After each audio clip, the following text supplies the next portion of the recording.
Hi, and welcome back to this week's Oil and Gas Legislative Update. With last Tuesday's bill filing deadline came several new bills. Of course, Senator Adley's legacy compromise was filed, Senate Bill 581. Unfortunately, several bills were filed that went on our opposition list.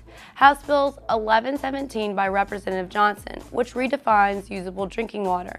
House Bill 569 by Senator Long, which creates an exemption to the prescription of non-use, and Senate Bills 584 and 585 by Senator Mills, which deals with solution mining. And other news from last week. In the House, House Bill 874 by Representative Bishop, which requires annual reporting to the legislature regarding litigation instituted by state agencies, was heard on the floor. And after an amendment by Representative Broadwater, which added an additional requirement with monthly reporting, the bill passed off the House floor and is headed to the Senate. The House Civil Law Committee heard and passed the entire tort reform package out of the committee on Tuesday.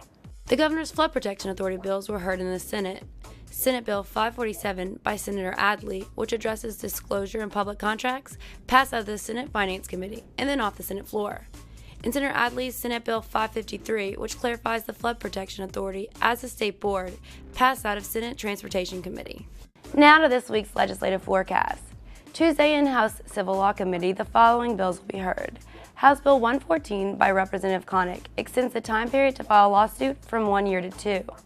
In our parish coastal lawsuit bill, House Bill 862 by Representative Robideau, which creates an administrative procedure requirement prior to the enforcement of a coastal use permit with the lawsuit. This bill also ensures that money received from these enforcement actions stay with the coast. Finally, in House Ways and Means Committee, Representative Green's House Bill 712 and 713, which were deferred last week, are scheduled to be heard this week in committee. On Wednesday, House Bill 957 by Representative Johnson will be heard in House Natural Resources. This bill removes all the oil and gas nominated appointments from the Oilfield Site Restoration Commission and replaces them with environmentalists. And the tort reform package is scheduled to be heard on the floor in the House. Well, that's it for this week's Oil and Gas Legislative Update. For Logo's full tracking list, go to the web address on the screen. Until next time, I'm Lauren Chauvin. Thanks for watching Logo TV.